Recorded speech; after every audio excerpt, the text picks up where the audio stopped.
Okay, good morning, everyone. Today is Monday, November 4th, 2019. Hope everyone had a good weekend. Obviously, class was canceled on Friday due to a power outage at the college, so we'll be covering Friday's lecture today. We will be wrapping up Chapter 8. I did not assign Chapter 8 homework yet, obviously, so Chapter 8 homework, I will assign it today. It'll be due next Monday at 11:55 p.m. So once again, we'll wrap up Chapter 8 today, the online retail and services, and I will assign Chapter 8 homework. And please do recall that the website reflection paper that I gave everyone a second chance on is also going to be due this evening, so be sure to get that in as well. And just bear with me, I'm almost over this little cold, the head cold that I've got, so hopefully I'm talking a little better. But all right, so let's go ahead and get into finishing up Chapter 8. So last time on Wednesday, we left off with the catalog merchants, and today we'll be picking up with the manufacturer direct on page 322. So manufacturer direct firms are either single or multi-channel manufacturers that sell directly online to customers without the intervention of retailers. So obviously these manufacturer direct firms are going to produce the product and then sell it directly to the customer and cut out the middleman. So manufacturer direct firms face channel conflict challenges. The channel conflict occurs when physical retailers of products must compete on price and currency of inventory directly against the manufacturer.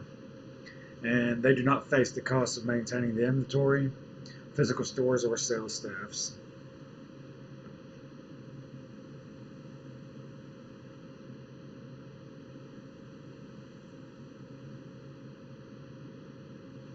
So firms with no prior direct marketing are going to experience additional challenges of developing a fast response online order and fulfillment system, acquiring customers, and coordinating their supply chains with market demand. Now, switching from a supply push model, where products are made prior to orders being received based on estimated demand, and switching from that to a demand pull model, where products are not built until an order service is received, is obviously it's an extremely difficult thing for these traditional manufacturers to try to do, because they obviously produce stuff on whatever they perceive is going to be their demand. So what they're saying here is they need to switch their business model to that of the demand pull model instead. And obviously, manufacturer direct firms should have higher margins than that of the actual middlemen or the retailers, obviously, because they're being able to produce this product at a much lower price and selling it directly to that of the consumer with cutting the middleman out. So one of the most frequently cited manufacturer direct retailers is going to be Dell Inc., the world's largest direct computer system supplier. They provide computers to corporations, government agencies, small to medium-sized businesses, and even individuals.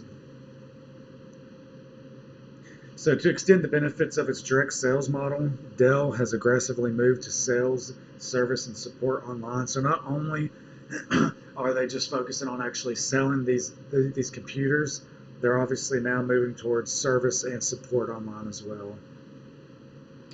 Dell's premier service enables companies to investigate product offerings, complete order forms and purchase orders, and track orders in real time, and even review order histories all online.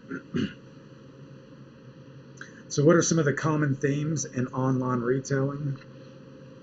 Online retailing is the fastest growing channel in the retail commerce.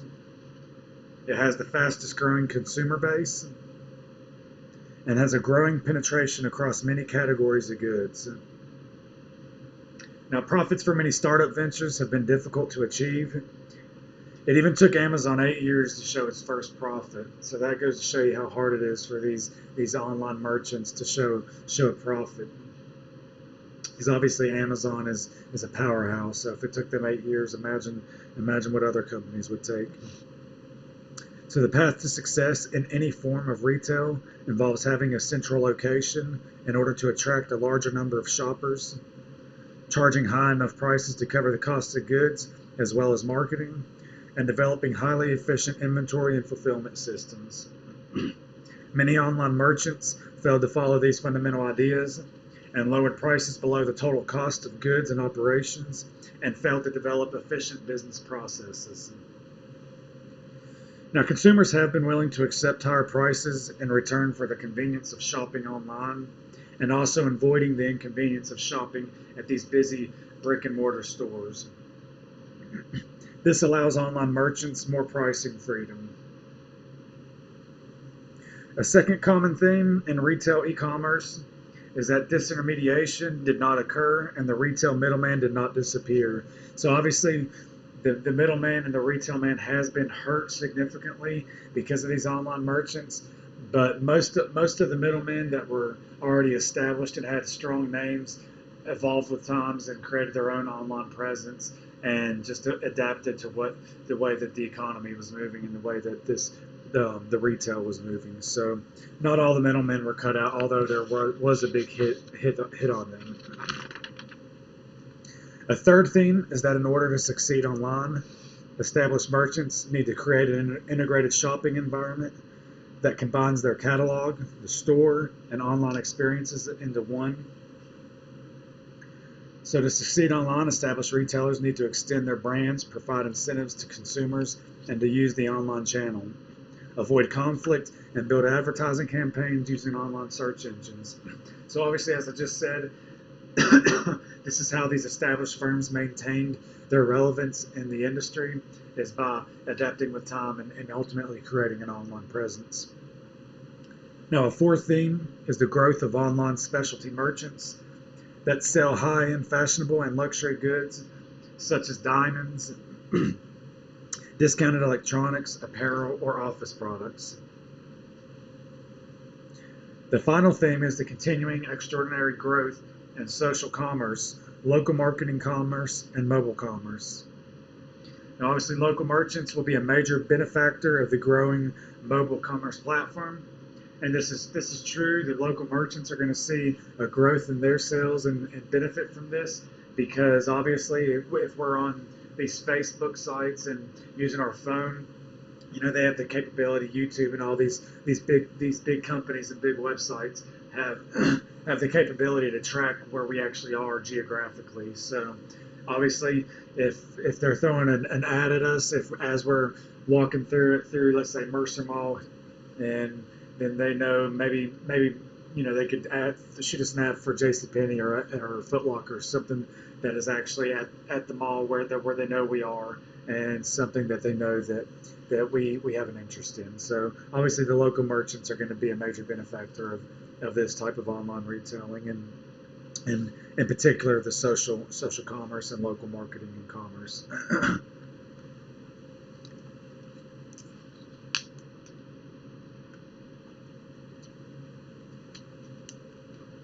Now, section 8.3, online services. We're at the bottom of page 324 for those following along. The service sector is typically the largest and most rapidly expanding part of the economies in advanced industrial nations. Now, in the United States, the service sector employs about 4 out of every 5 workers and accounts for about 75% of all economic activity. Now, our major service industry groups are going to be finance, insurance, real estate, travel, professional services such as legal and accountancy, business services, health services, and educational services. Now, business services are going to include activities such as consulting, advertising, and marketing, and information processing. Within this service industry, companies can be further categorized into those that involve transaction brokering. Transaction brokering consists of acting as an intermediary to facilitate a transaction.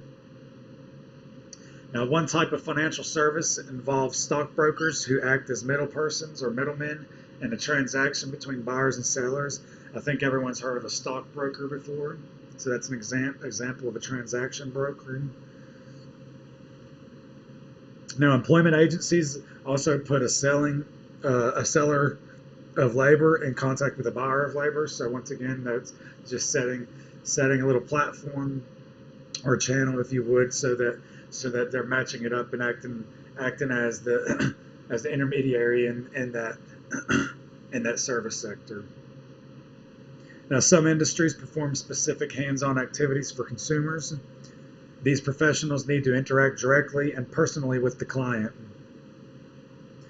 Now, doctors and dentists is a good example of performing hands-on activities for consumers. So doctors and dentists cannot treat patients over the internet.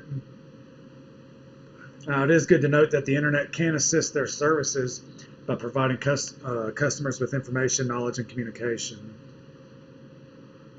Now, the most important feature of service industries is that they are knowledge and information intense. In order to provide value, service industries process a great deal of information and employ a highly skilled, educated workforce.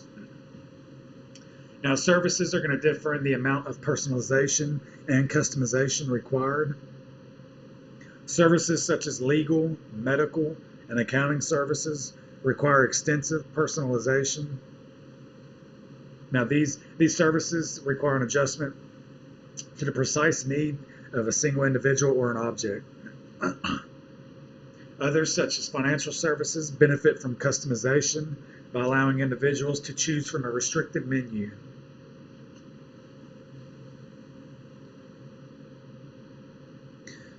Next, we're going to get into online financial services. Now, e-commerce has transformed the banking and financial industries, and as the major institutions have developed their own online applications to service an increasingly connected online customer base. Now, insurance has become more standardized and easier to purchase on the web. Now we're going to move on to online financial consumer behavior. Now, consumers are going to be attracted to financial sites because of their desire to save time and access information rather than save money. It is good to note that saving money is an important goal among the most sophisticated online financial households, as well as saving time. Most online consumers use financial service sites for mundane financial management, such as checking balances of existing accounts and paying bills. Now, once these customers are usually accustomed to this more simpler, mundane type of financial management activities, then consumers usually move on to a little more sophisticated capabilities. These could consist of using personal financial management tools, making loan payments, and considering offers from online institutions. Now, online banking and brokerage. Traditional banks had developed earlier versions of telephone banking but did not use online services until 1998. Now, the history of online brokerage has been similar to that of online banking. Pretty much the growth of online banking and brokerage is continuing to expand. Figure 8.3 on the bottom of 328 shows this trend from the year 2007 to the year 2014. So pretty much the trend here is that there is substantial growth in online banking and online brokeraging that has been occurring in the last couple of years. Now, multi-channel versus pure online financial services firms. Online consumers prefer to visit financial services sites that have physical outlets or branches.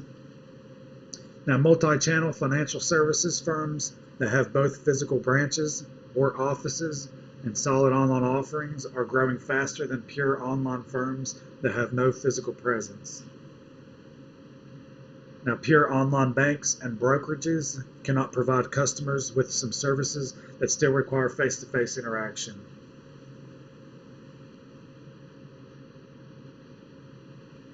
Next is financial portals and account aggregators. Financial portals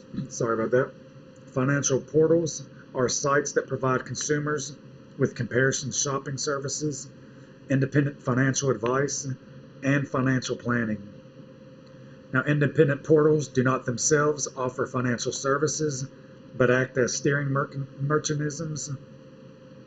mechanisms, to online providers. They generate revenue from advertising, referral fees, and subscription fees. Now, account aggregation is the process of pulling together all of a customer's financial data into a single personalized website. Now, this data can include brokeraging, banking information, insurance, loans, frequent flyer miles, personalized news, and much more. Now, the idea is to provide consumers with a holistic view of their entire portfolio of assets, no matter what financial institution actually holds those assets. So that's what account aggregation is to try to have a one-stop shop for people trying to keep up with their different assets or portfolios of investments.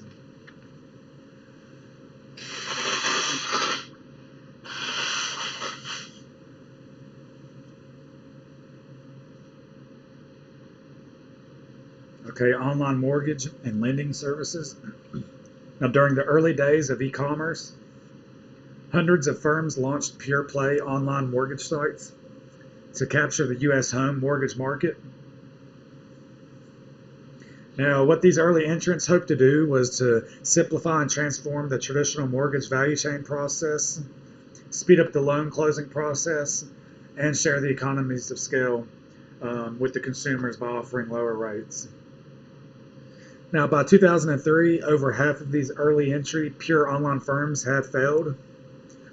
Early pure play online mortgage institutions had difficulties developing a brand name at an affordable price and failed to simplify the mortgage generation process. Despite this rocky start, the online mortgage market is slowly growing. Now more than half of all mortgage shoppers research mortgages online, but few actually apply online because of the complexity of mortgages. Next is online insurance services. Price dispersion for term life policies initially increased, but then fell as more and more people began using internet to obtain insurance quotes. Unlike books and CDs, term life insurance stands out as one product group supporting the conventional wisdom that the internet will lower search costs, increase price comparison, and lower prices to consumers. Like the online mortgage industry, the online insurance industry has been very successful in attracting visitors who are looking to obtain prices and terms of insurance policies. The websites of almost all of the major firms now provide the ability to obtain an online quote. Even if consumers do not actually purchase insurance policies online, the internet has proven to have a powerful influence on consumers' insurance decisions because they dramatically reduce search costs and change the price discovery process. Next is online real estate services. The internet and e-commerce might have disseminated this huge market space, allowing buyers and sellers and owners to transact directly, lower search costs to near zero, and dramatically reduce prices. Ultimately, this did not happen. Most local real estate brokers in the United States have their own agency websites to deal with customers, in addition to participating with thousands of other agencies and multiple listing services. Now, some of the major online real estate sites are Realtor.com, HomeGain, Realestate.com, Zillow, and Trulia. Real estate differs from other types of online financial services because it is impossible to complete a property transaction online. Now, the major impact of internet real estate sites is the influencing offline decisions. So obviously the transaction is not occurring online. It is occurring offline because ultimately when you buy a piece of property, you ultimately have to do that in person and actually visit the physical site. The primary service offered by real estate sites is a listing of houses available. So Realtor.com is the official site of the National Association of Realtors, and it is one of the top websites in terms of market share of visitors. Now, the offerings have become sophisticated and integrated. These online listings typically feature detailed property descriptions, multiple photographs, and virtual 360-degree tours. Consumers can link to mortgage lenders, credit reporting agencies, house inspectors, and surveyors. There are also online loan calculators, appraisal reports, sales price histories by neighborhood, school district data, crime reports, and social and historical information on neighborhoods. Despite the revolution in available information, there has not been a revolution in the industry value chain.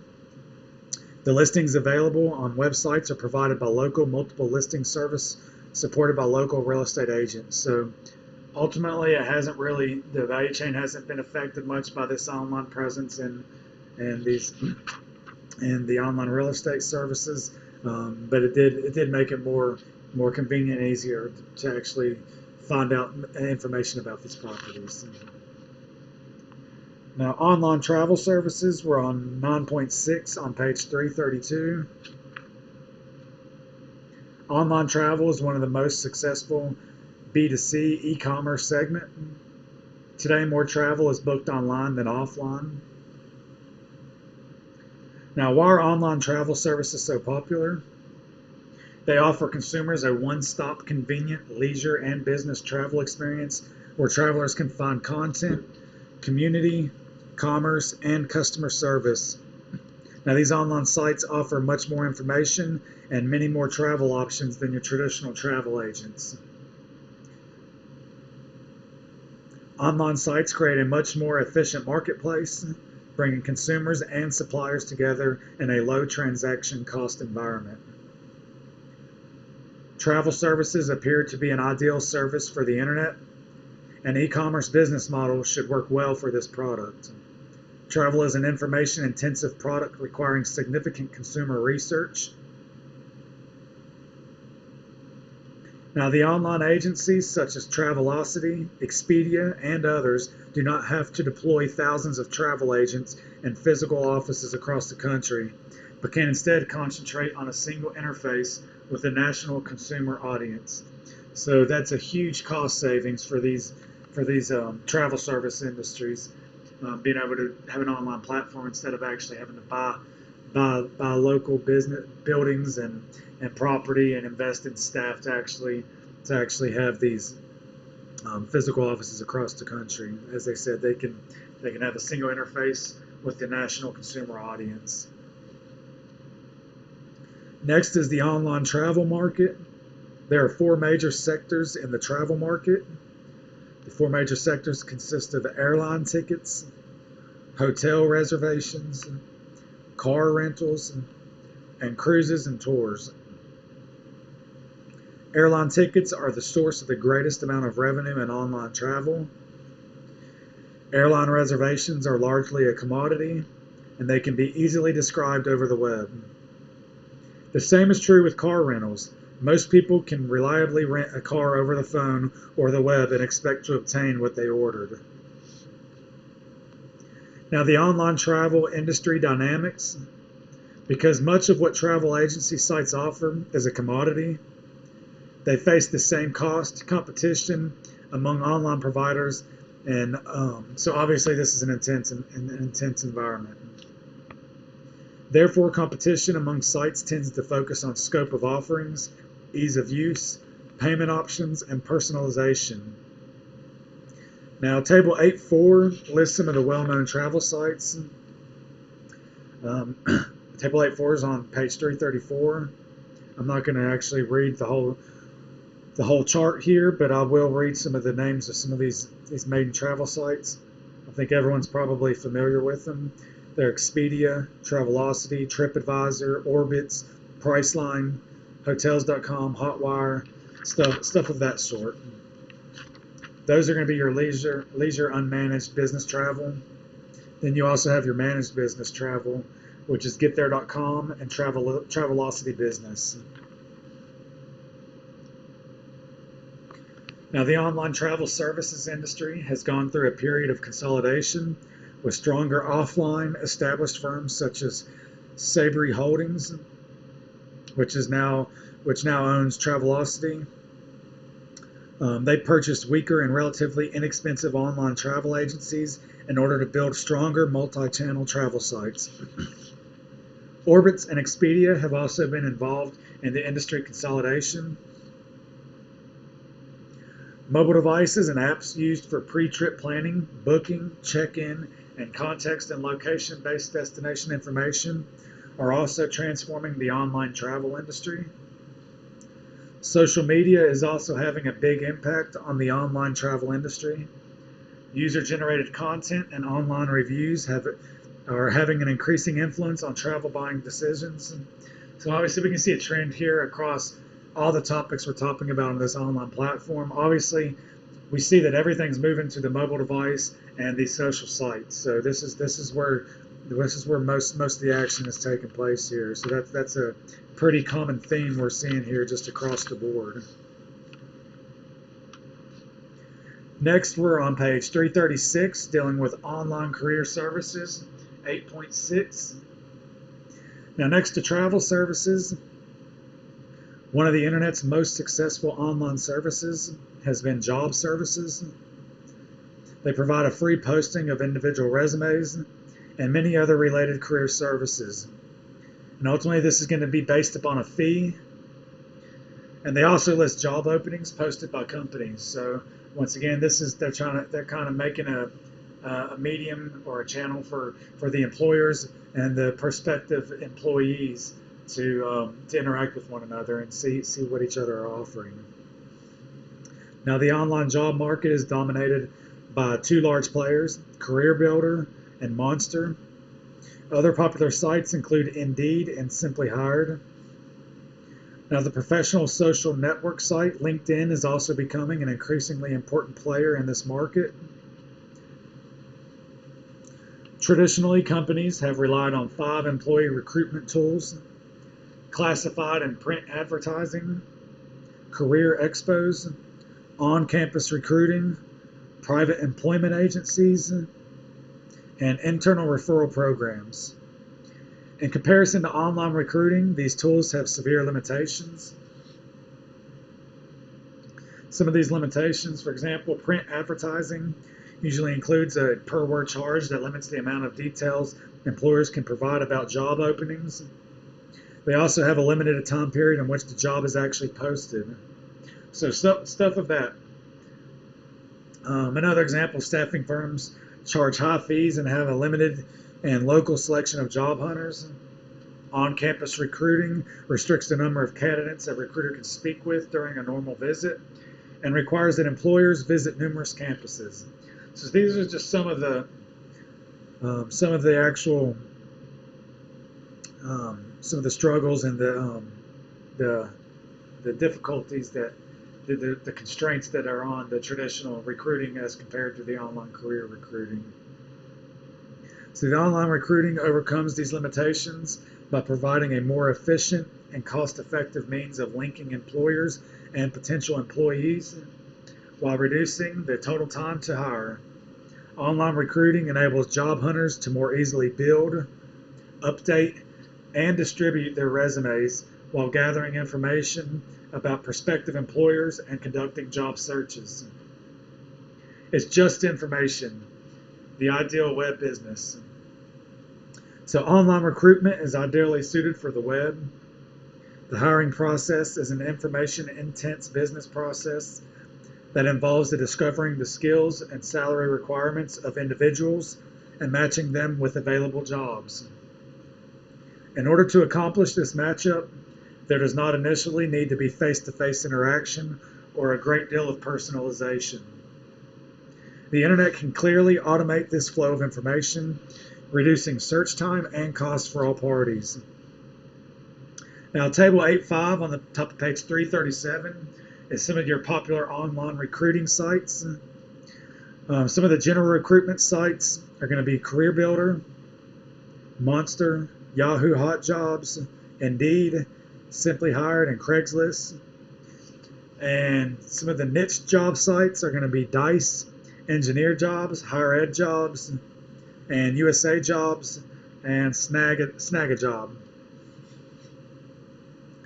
Now, why are so many job hunters and employers using internet job sites? These recruitment sites are popular largely because they save time and money for both job hunters and employers seeking recruits. For employers, the job boards expand the geographical reach of their searches, lower costs, and results in faster hiring decisions.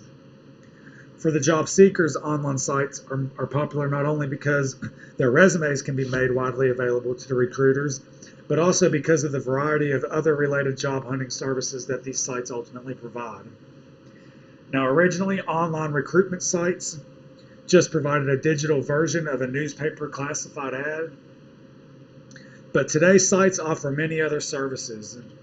These services can include skill assessment, personality assessment questionnaires, personalized account management for job hunters, organizational culture assessments, job search tools, employer blocking, which prevents your employer that you're currently with from seeing your posting, employee blocking, which prevents your employees from seeing your listings if you're their employer, and email notification.